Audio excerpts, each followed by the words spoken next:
পাখি ছিল সোনার খাঁচাটিতে, বনের পাখি ছিল বনে। একদা কি করিয়া মিলন হলো দোহে, কি ছিল বিধাতার মনে। বনের পাখি বলে, খাঁচার পাখি ভাই, বনেতে যাই দোহে মিলে। খাঁচার পাখি বলে, বনের পাখি আয়, খাঁচায় থাকি নিরিবিলে। বনের পাখি বলে, না, আমি শিকলে ধরা নাহি দিব। খাঁচার পাখি বলে, হায়, আমি কেমনে বনে বাহিরিব। বনের পাখি গাহে বাহিরে বসি বসি, বনের গান ছিল যত। খাঁচার পাখি পরে শিখানো বুলি তার, দোহার ভাষা দুই মতো। বনের পাখি বলে, খাঁচার পাখি ভাই, বনের গান গাও দেখি। খাঁচার পাখি বলে, বনের পাখি ভাই, খাঁচার গান লহ শিখি। বনের পাখি বলে, না, আমি শিখানো গান নাহি চাই। খাঁচার পাখি বলে, হায়, আমি কেমনে বন গান গাই। বনের পাখি বলে, আকাশ ঘন নীল, কোথাও বাধা নাহি তার।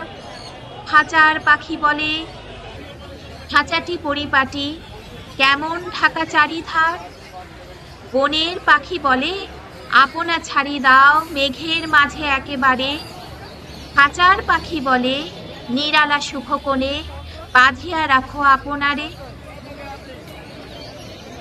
বনের পাখি বলে, না, সেথা কোথায় উড়িবারে পাই। খাঁচার পাখি বলে, হায়, মেঘে কোথায় বসিবার ঠাই। এমনই দুই পাখি দোহারে ভালোবাসে, তবুও কাছে নাহি পায়। খাঁচার ফাঁকে ফাঁকে, পরশে মুখে মুখে, নীরবে চোখে চোখে চায়। দুজনে কেহ কারে বুঝিতে নাহি পারে, বুঝাতে নারে আপনায়। দুজনে একা একা ঝাপটি মোড়ে পাখা, কাতরে কহে কাছে আয়।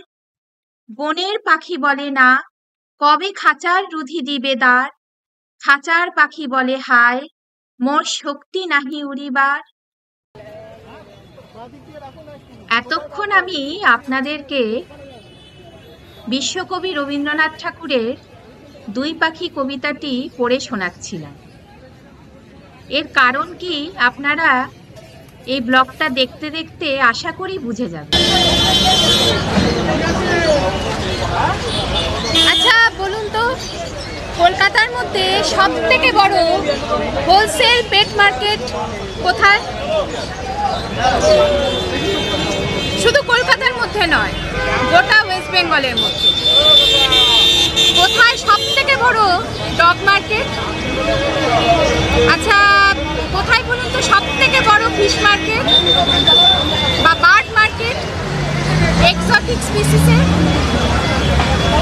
আমি আজকে সেখানেই দাঁড়িয়ে আছি। বুঝতে পারলেন না আমি কোথায়? শ্যামবাজার পাঁচমাথান মোড় মানে 5 পয়েন্টস থেকে ঢিল ছড়া দূরত্বে বাগবাজার স্ট্রিটের একদম কাছেই হচ্ছে গ্যালিফ স্ট্রিট। এখানে প্রত্যেক সপ্তাহে রবিবার করে হাট বসে। আর যে সে হাট নয়, একদম অন্যরকম হাট। হ্যাঁ ফ্রেন্ডস, এখানে পেট মার্কেট, সব থেকে বড় পেট মার্কেট। এটার আর একটা নাম আছে, সেটা হচ্ছে টালা বাজার বা বাগবাজার শখের বাজার। হ্যালো এভরিওয়ান, আমি Ishita, welcome back to my channel fashion shopping blogs. আজকে আমি চলে এসেছি উত্তর কলকাতার একটা বিখ্যাত মার্কেটে, হোলসেল মার্কেট, এটাকে হাট বলতে পারেন, গ্যালিফ স্ট্রিট বা টালা বাজার, যেখানে পেট মার্কেট হিসেবে পরিচিত। প্রত্যেক সপ্তাহে রবিবার করে এই হাটটি বসে সকাল 6টা থেকে দুপুর 3টে অবধি। আপনারা দেখে বুঝতেই পাচ্ছেন এখন 1 পশলা 2 পশলা করে বৃষ্টি হচ্ছে, বর্ষাকাল, তাই জন্য এইভাবে শ্যুট করছি, কিছু করার নেই। আমি আজকে এই মার্কেটটার ওপর ছোট্ট ব্লগ বানাতে এসেছি। এখানে কীরকম দরদাম, কোথা থেকে আসেন ডিস্ট্রিবিউটাররা, আমি যা শুনে এসেছি সেটা হচ্ছে কলকাতার ছোট মাঝারি বড় সব ধরনের ডিস্ট্রিবিউটার মানে পেট সাপ্লাইয়াররা এখানে এসে এই একটা দিন রবিবার করে এই গ্যালিফ স্ট্রিট পেট মার্কেট বা হাটে আসেন বিক্রি করতে। এখানে যে শুধু কুকুর বিক্রি হয় তা নয়, এখানে কিন্তু নানান প্রজাতির পাখি, তারপর মাছ, গিনিপিগ, খরগোশ এগুলোও বিক্রি হয়। তাছাড়াও গাছেরও সম্ভার আছে। তাহলে চলুন ঘুরে দেখা যাক মার্কেটটা বা হাটটা।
শোনা যায় ব্রিটিশের রাতে এই মার্কেটটা, যেটা এখন গ্যালিফ স্ট্রিটে পেট মার্কেট হিসেবে পরিচিত, এটা হাতিবাগান অঞ্চলে ছিল।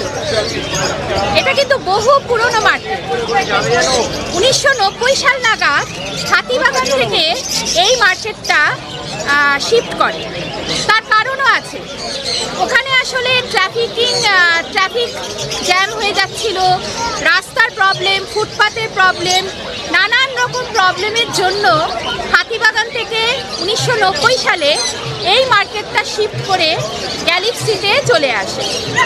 তারপর থেকে এখানে এই মার্কেট। প্রথমেই ব্লগ বানানোর আজকে যখন আমি এলাম, ক্যামেরা অন করতেই আমি এখানকার ব্যবসায়িক সমিতির প্রশ্নের মুখে আমাকে পড়তে হয়েছে। ওনাদের স্পেশাল পারমিশন নিতে হয়েছে। তার কারণও আছে, কারণ ওনাদের মতামতটাও জানা প্রয়োজন আমার মনে হয়। ওনারা একটাই কথা বলছেন যে এখানে এই হোলসেল এত বড় মার্কেট যে বসে, সেটা কিন্তু সম্পূর্ণ আইন মেনে। কখনোই 1972 সালের যে ওয়াইল্ড লাইফ প্রোটেকশন অ্যাক্ট, সেটাতে যে নিয়ম বলা হয়েছে সেগুলো মেনেই কিন্তু এখানে ব্যবসায়িক সমিতি ওনারা যথেষ্ট চেষ্টা করছেন এখানে ব্যবসা করবার। বেশিরভাগ বিক্রেতা এসছেন রুটি রোজগারের জন্য, তাদের কথাও চিন্তা করতে হয়। তাই জন্য ওনাদের একটাই অনুরোধ যে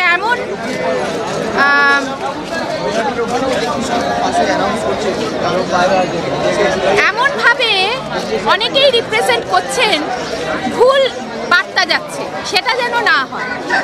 আমাদের কিন্তু সেই দিকটা দেখতে হবে।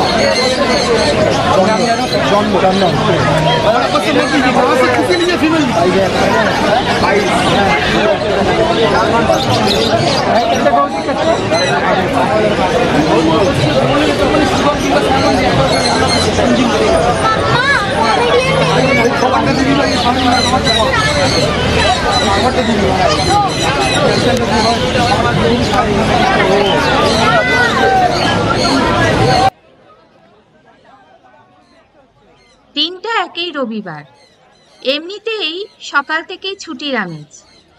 অনেকেই বাড়িতে থাকেন, আবার অনেকেই রবিবার করে বাজারে চলে আসেন। আমিও কিন্তু আজকে একটা বাজারে এসেছি। না ঠিক বাজার নয়, হাট। গ্রামে গঞ্জে যেরকম হাট বসে সেরকম কিন্তু নয়। আপনাদেরকে আগেই আমি বলেছি এটা স্পেশাল একটা হাট। যদি ভালো করে বলেন তাহলে আমরা বলতে পারি হোলসেল পেট মার্কেট। ঘুরতে ঘুরতে যা দেখছিলাম, সত্যি কলকাতার মধ্যে যে সবথেকে বড় ডগ মার্কেট সেটা দেখেই বোঝা যাচ্ছিল। কি না নেই! Golden retriever, German shepherd, Labrador, Dobermann, bulldog, আরও কত কি। এবং সবথেকে আর একটা জিনিস দেখছিলাম যে অন্যান্য মার্কেট থেকে এই গ্যালিপ স্ট্রিটে খুব চিপ রেটে পাওয়া যায়। যেমন জার্মান শেফার্ড কোনো জায়গায় ৩,৯৯৯ টাকায় বিক্রি হচ্ছে, কোনো জায়গায় ল্যাব্রাডর মাত্র ২,৯৯৯ টাকায় বিক্রি হচ্ছে। আবার কারোর মুখে শুনছিলাম যে এখানে রথের জন্য স্পেশাল অফার চলে, তখন দাম আরো কমে। কেউ কেউ আবার জার্মান শেফার্ড ৫,০০০ টাকায় বিক্রি করছে। মোটামুটি দামের রেঞ্জ হচ্ছে ২,০০০ টাকা বা ২,৫০০ টাকা থেকে শুরু এবং ৫,০০০ টাকার মধ্যে। কেউ কেউ আবার গোল্ডেন রিট্রিভার মাত্র ৪০০ টাকায় বিক্রি করছে। যাই হোক, আমি একটাই জিনিস দেখছিলাম যে কুকুরের যে বাচ্চাগুলো সেগুলো খুব যত্ন করে রাখা হয়, কিন্তু একটাই প্রশ্ন মনে যাচ্ছিল যে যারা কিনে নিয়ে যাচ্ছেন বাড়িতে তারা কতখানি যত্ন করবেন। কেননা এরকম বাস্তবে এরকম অনেক সত্যি ঘটনা আমাদের চোখে পড়ে। বাড়িতে নিয়ে যাচ্ছেন কিন্তু অযত্ন করে পরবর্তীকালে রাস্তায় ছেড়ে দিচ্ছে। এটা যেন না হয়। मोबाइल ठीक से रखिएगा उसका। बहुत केयरफुल।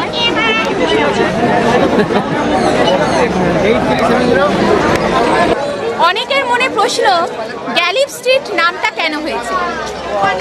অনেকে বলেন মানে অ্যাভারেজ মানুষের ধারণা পার্সি এবং উর্দু বিখ্যাত কবি মির্জা গালিবের নাম অনুসারে গ্যালিপ স্ট্রিট নাম হয়েছে।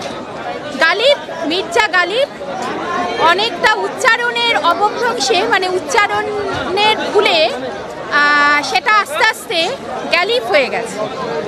আবার আর একটা মতো প্রচলিত, সেখানে বলা হচ্ছে ব্রিটিশ এরাতে এই মার্কেটটা ছিল হাতিবাগান অঞ্চলে। 1990 সাল থেকে এই বাগবাজার স্ট্রিটে এখানে এই টালা বাজার বা বাগবাজার শখের বাজার নাম দিয়ে এখানে শিফট হয়।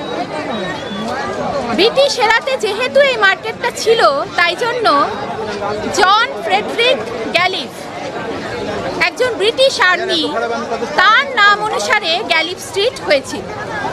উনি নাকি ইস্ট ইন্ডিয়া কোম্পানির হয়ে কাজ করতেন।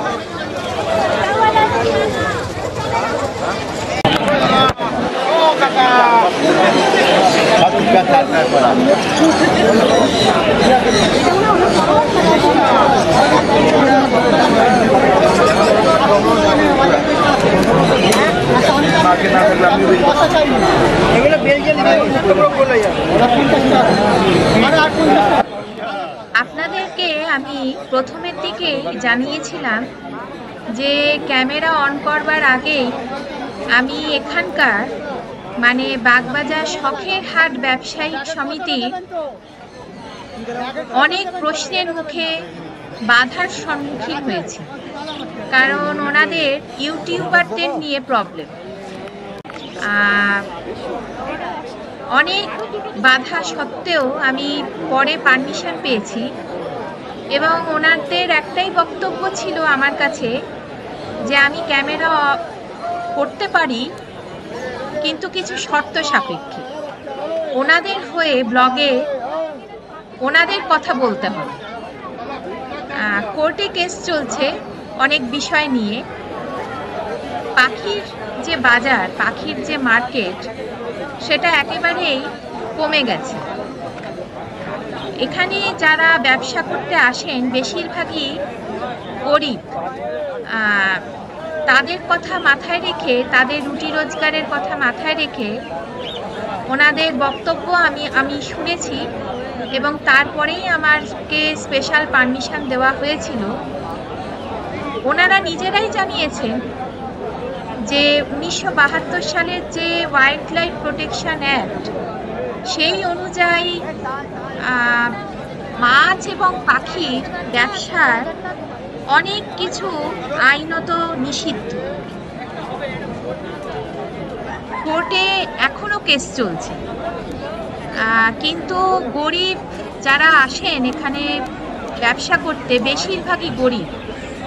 তাদের জীবিকা নির্বাহ কিভাবে চলবে তাদের কথা মাথায় রেখে এখনো কিছু কিছু ক্ষেত্রে ওনারা চেষ্টা করছেন যে আইন মেনে সবকিছু করার, কিন্তু ওনাদের মধ্যে থেকে আমাকে এটাও জানানো হয়েছে ক্যামেরা করার পর বাড়িতে গিয়ে তারপর ভিডিও মেকিং এর পর আপনারা কে কিভাবে রিপ্রেজেন্ট করবেন সেটা আপনাদের নিজস্ব ব্যক্তিগত মতামত। সেখানে তখন আর ওনাদের ব্যবসায়িক সমিতি কিচ্ছু বলার নেই।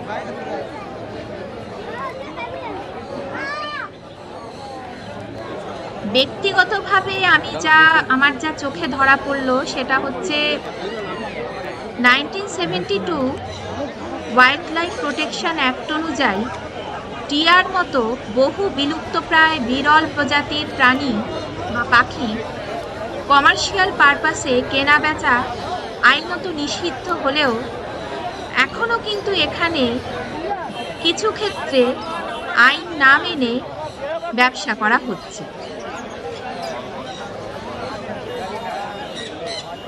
এরপরে wild life protection amendment act 2022 অনুযায়ী ডোমেস্টিক ডগ, ডোমেস্টিক ক্যাট পোষাতে কোনো বাধা নেই। লাভ বার্ডস যেমন বদ্রি, মুনিয়া বাড়িতে রাখাই যায়, গিনিপিগ পুষতেও কোনো বাধা নেই। তবে খরগোশ, কাঠবিড়ালি, নির্দিষ্ট কিছু প্রজাতির পাখিও ভারতীয় বন্যপ্রাণ সংরক্ষণের তালিকাভুক্ত। তা বাড়িতে পোষা বা রাখা যায় না। আইন ভাঙলে 7 বছর অবধি জেলের সংস্থান রয়েছে, সঙ্গে মোটা টাকা জরিমানাও হতে পারে। বুঝতেই পারছেন আইনটা কতখানি কঠোর। তাই নিয়ম ভাঙলে আপনার আমার বিরুদ্ধে নির্দিষ্ট ধারায় মামলা রুজু করে জেল জরিমানা দুয়েরই সংস্থান রয়েছে। অনেকের মনে প্রশ্ন, গ্যালিফ স্ট্রিট নামটা কেন হয়েছে? অনেকে বলেন মানে অ্যাভারেজ মানুষের ধারণা পার্সি এবং উর্দু বিখ্যাত কবি মির্জা গালিফের নাম অনুসারে গ্যালিফ স্ট্রিট নাম হয়েছে। গালিব, মির্জা গালিব অনেকটা উচ্চারণের অবভ্রংশে মানে উচ্চারণের ভুলে সেটা আস্তে আস্তে গ্যালিফ হয়ে গেছে। আবার আর একটা মতো প্রচলিত। সেখানে বলা হচ্ছে ব্রিটিশ এরাতে এই মার্কেটটা ছিল হাতিবাগান অঞ্চলে। 1990 সাল থেকে এই বাগবাজার স্ট্রিটে এখানে এই টালা বাজার বা বাগবাজার শখের বাজার নাম দিয়ে এখানে শিফট হয়। ব্রিটিশ এরাতে যেহেতু এই মার্কেটটা ছিল, তাই জন্য জন ফ্রেডরিক গ্যালিফ, একজন ব্রিটিশ আর্মি, তার নাম অনুসারে গ্যালিফ স্ট্রিট হয়েছিল। উনি নাকি ইস্ট ইন্ডিয়া কোম্পানির হয়ে কাজ করতেন।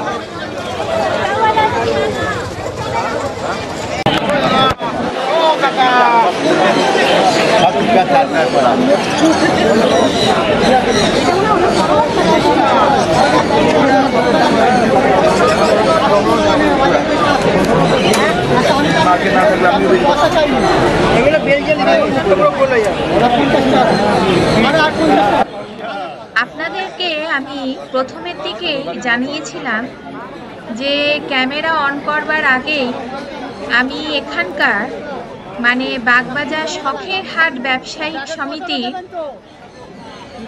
অনেক প্রশ্নের মুখে বাধার সম্মুখীন হয়েছি, কারণ ওনাদের ইউটিউবারদের নিয়ে প্রবলেম।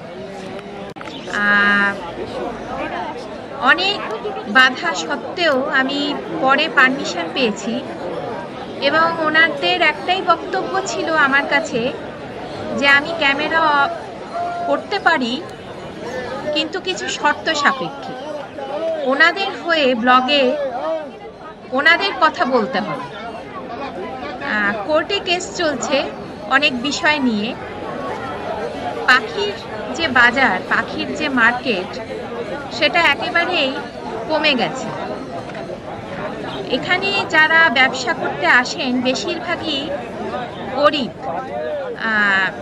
তাদের কথা মাথায় রেখে, তাদের রুটি রোজগারের কথা মাথায় রেখে ওনাদের বক্তব্য আমি শুনেছি এবং তারপরেই আমাকে স্পেশাল পারমিশন দেওয়া হয়েছিল। ওনারা নিজেরাই জানিয়েছেন যে 1972 সালের যে ওয়াইল্ড লাইফ প্রোটেকশন অ্যাক্ট, সেই অনুযায়ী মাছ এবং পাখির ব্যবসার অনেক কিছু আইনত নিষিদ্ধ।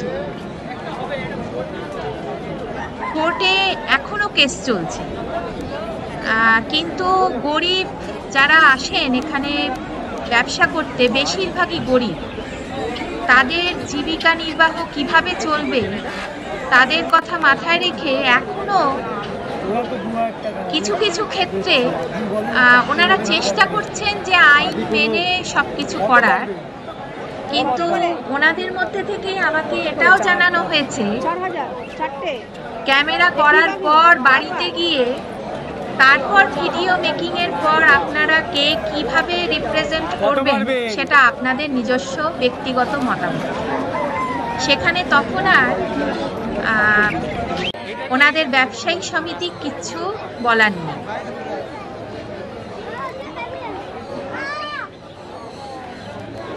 ব্যক্তিগতভাবে আমার যা চোখে ধরা পড়লো সেটা হচ্ছে 1972 ওয়াইল্ড লাইফ প্রোটেকশন অ্যাক্ট অনুযায়ী টিয়ার মতো বহু বিলুপ্তপ্রায় বিরল প্রজাতির প্রাণী বা পাখি কমার্শিয়াল পারপাসে কেনা বেচা আইনত নিষিদ্ধ হলেও এখনও কিন্তু এখানে কিছু ক্ষেত্রে আইন না মেনে ব্যবসা করা হচ্ছে। এরপরে wild life protection amendment act 2022 অনুযায়ী ডোমেস্টিক ডগ, ডোমেস্টিক ক্যাট পোষাতে কোনো বাধা নেই। লাভ বার্ডস যেমন বদ্রি, মুনিয়া বাড়িতে রাখাই যায়, গিনিপিগ পুষতেও কোনো বাধা নেই। তবে খরগোশ, কাঠবিড়ালি, নির্দিষ্ট কিছু প্রজাতির পাখিও ভারতীয় বন্যপ্রাণ সংরক্ষণের তালিকাভুক্ত। তা বাড়িতে পোষা বা রাখা যায় না। আইন ভাঙলে 7 বছর অবধি জেলের সংস্থান রয়েছে, সঙ্গে মোটা টাকা জরিমানাও হতে পারে। বুঝতেই পারছেন আইনটা কতখানি কঠোর। তাই নিয়ম ভাঙলে আপনার আমার বিরুদ্ধে নির্দিষ্ট ধারায় মামলা রুজু করে জেল জরিমানা দুয়েরই সংস্থান রয়েছে। হাটে ঢোকবার মুখেই দেখতে পেলাম ওয়েস্ট বেঙ্গল গভর্নমেন্ট থেকে একটা কিওস্কে বসানো হয়েছে, যেখানে ওনারা প্রচার করছেন 1972 ওয়াইল্ড লাইফ প্রোটেকশন অ্যাক্ট অনুযায়ী এক্সোটিক স্পিসিস পাখি এবং মাছ এগুলো যেন বিক্রি না হয় এবং কীরকম খাঁচায় রাখা হবে এগুলো সমস্ত রুলস আছে। সেই বার্তা নিয়ে কিন্তু ওনারা প্রচার শুরু করেছে।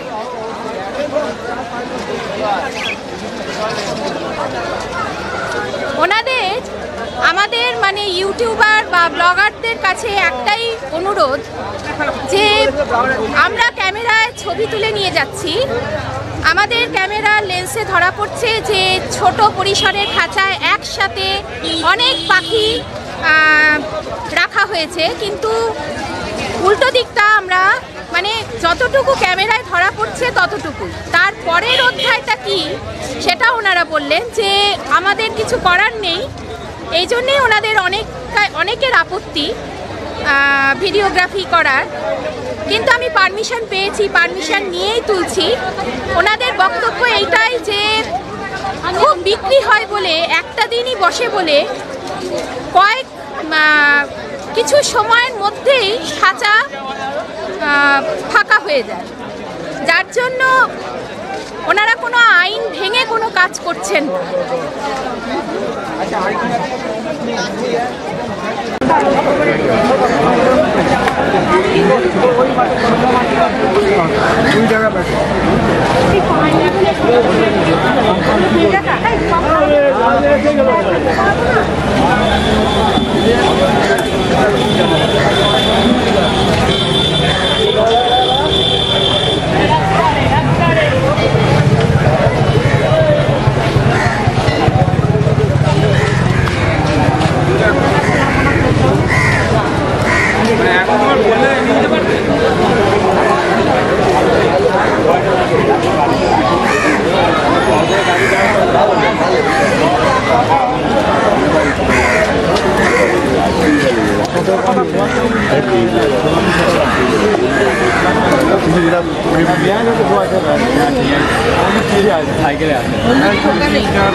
ভালো গাছ না হলে মজা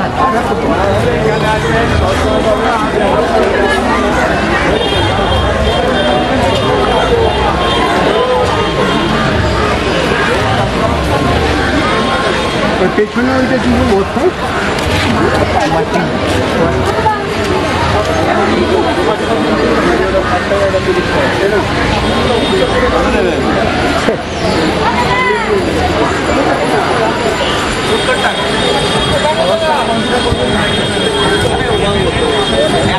গাছ আছে, দাম লাস্টে করে দাঁড়িয়েছে, এর থেকে কমে আমি না বললাম যারা দোকানটা দিচ্ছে তাদের দাম 1 লাখ টাকা লাগবে।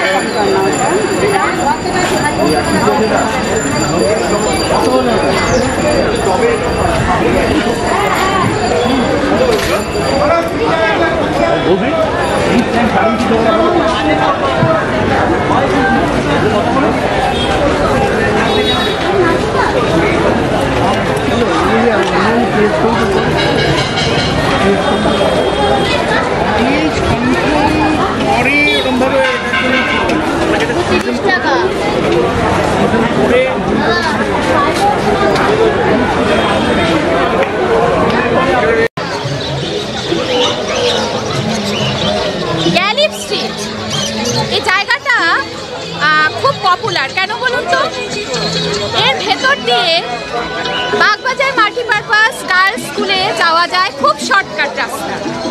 আবার আর একদিকে চিতপুর, অন্যদিকে শ্যামবাজার, আর শ্যামবাজার হাতিবাগান, মানে আর একদিকে শিথির মোড়। জায়গাটা এই কারণেই এত ফেমাস হয়েছে।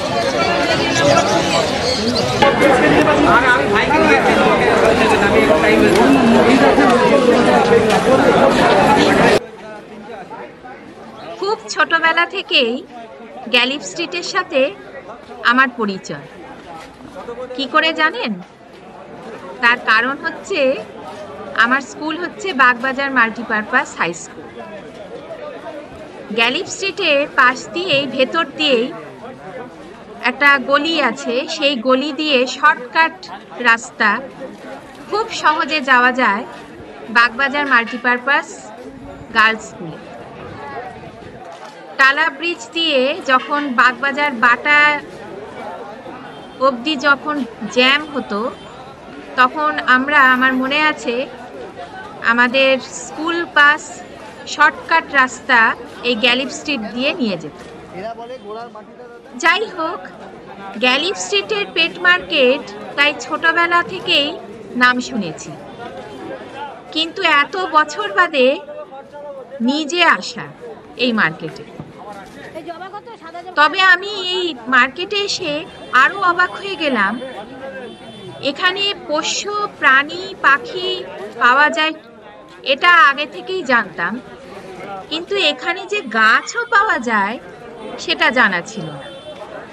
কারণ কলকাতায় অনেক ছোট বড় মাঝারি নার্সারি আছে, গ্যালিফ স্ট্রিটে যে এত গাছের সম্ভার, নানান রকম প্রজাতির গাছ, মাটি, সার, বাল্ব এগুলো বিক্রি হয়, এখানে না আসলে আমি জানতে পারতাম না।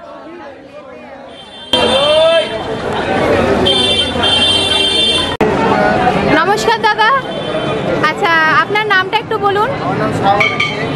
আপনি এখানে কি বিক্রি করেন? এই গাছগুলো কি? আচ্ছা, আপনি কোথা থেকে এসছেন? আপনি প্রত্যেক সপ্তাহে রবিবার করে আসেন? এই দুপুর 3টে অবধি থাকবেন? 3টে বলতে পারি। আচ্ছা, কটায় আসেন? 5টায়। কেমন বিক্রি এখানে? ভালো বিক্রি হয়েছে। আচ্ছা, গ্যালিফ স্ট্রিটে অন্যান্য মার্কেটেও তো এরকম নার্সারি আছে, শিয়ালদার ওদিকে অনেক জায়গা আছে। গ্যালিফ স্ট্রিটে কি দামটা কম? এখানে দাম, সব জিনিসের দাম কম পাওয়া যায়। সব জিনিসের দাম কম পাওয়া যায়, সব জিনিসটা পাওয়া যায়, দাম কমও পাওয়া যায়।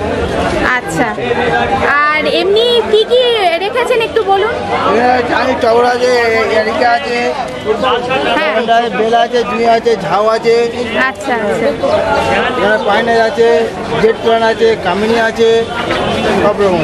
আচ্ছা, আপনাদের এখানে ব্যবসা, আপনারা তো 365 দিন থাকেন, আপনাদের এখানে অভিজ্ঞতা কেমন? মানে কি প্রবলেম, কি হওয়া উচিত, কি হওয়া উচিত নয়, একটু যদি বলেন আপনাদের নিজেদের কথা।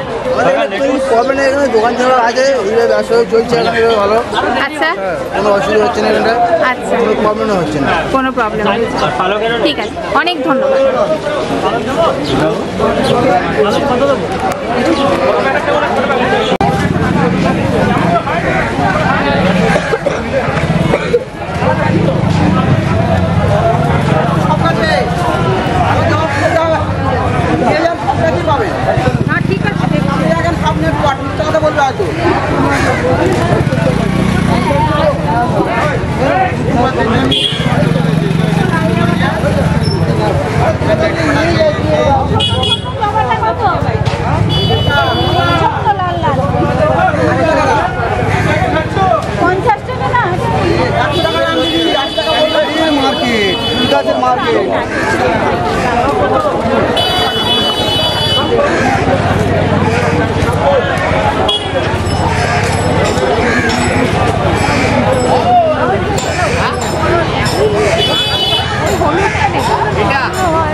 গাড়ি ভাড়া লেগে যায়, গাড়ি ভাড়া আমার গাড়ি ভাড়া অনেক লাগে ওর জন্য সবগুলোতে নিয়ে নেবে, দেখার জন্য তা করে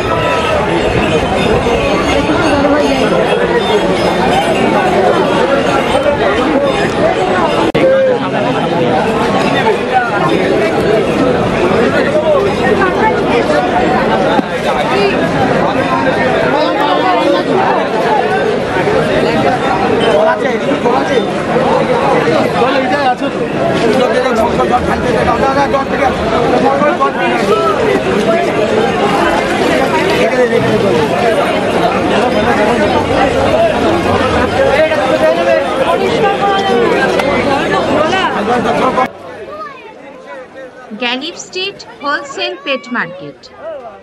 এখানে যে শুধু নানান প্রজাতির কুকুর, পাখি, মাছ, নানান রকম উদ্ভিদের প্রজাতি পাওয়া যায় তাই নয়, পেট কেয়ারেরও অনেক রকম উপকরণ সামগ্রী পাওয়া যায়। যেমন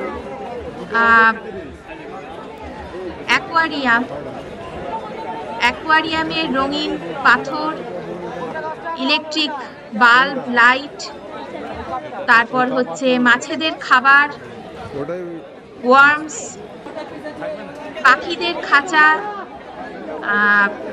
ছোট ছোট ঘর, খাবারের নানান রকম দানা, দানার মধ্যেও প্রকারভেদ আছে।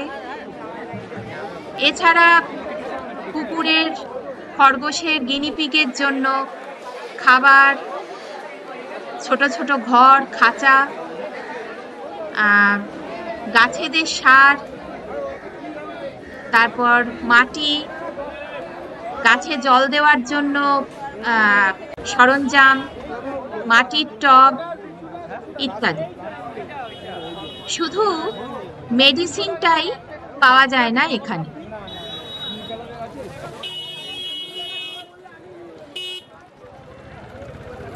কলকাতার ছোট বড় মাঝারি সব ধরনের পেট সাপ্লায়াররা গ্যালিফ স্ট্রিটে প্রত্যেক সপ্তাহের রবিবার করে, মানে এই একটা দিন করে এই হাটে আসেন। ওনারা প্রত্যেকেই লাইসেন্স প্রাপ্ত, তাই জন্য এখানে বসতে দেওয়া হয়। কিন্তু ওনারা সবাই চেষ্টা করছেন যে আইন মেনে নিয়ম মেনে ব্যবসা করবার, কিন্তু সব সময় যে সব নিয়ম মেনে ব্যবসা করতে পারছেন বা করছেন তা কিন্তু নয়।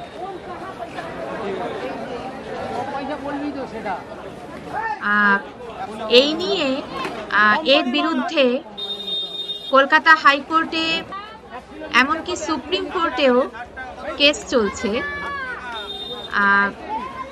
ওখান থেকেই শুনলাম যে মাছের অ্যাকোয়ারিয়াম এবং পাখিদের খাঁচার পরিমাপ নিয়ে কেস চলছে।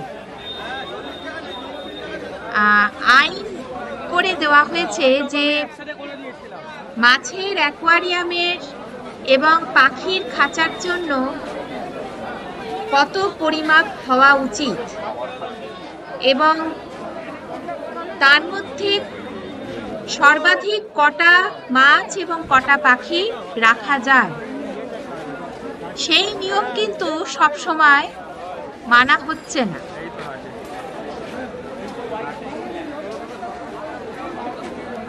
এখানকার ব্যবসায়িক সমিতির এই বিষয় নিয়ে কি বক্তব্য আপনাদের আগেই আমি জানিয়েছি। এখন চলুন জেনে নেওয়া যাক একটা অ্যাকোয়ারিয়ামের কত সাইজ হওয়া উচিত।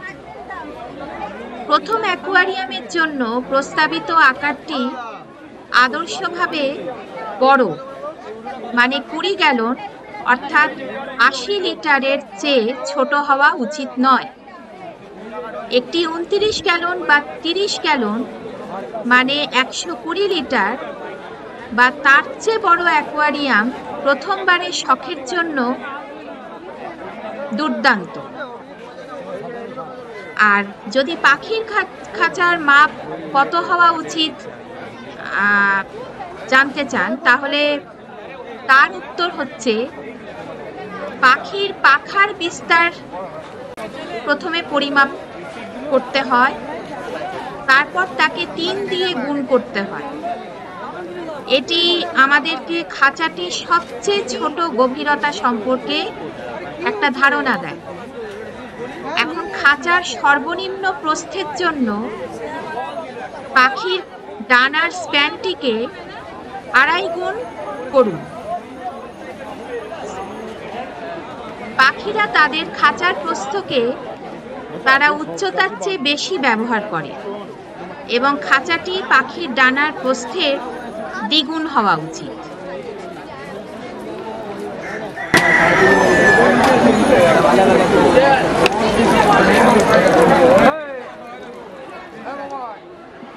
আমি আজকে এই ব্লগটা শুরুতে কবিগুরু রবীন্দ্রনাথ ঠাকুরের একটি অত্যন্ত জনপ্রিয় কবিতা সোনার তরী থেকে 2 পাখি পাঠ করে শোনাচ্ছিলাম।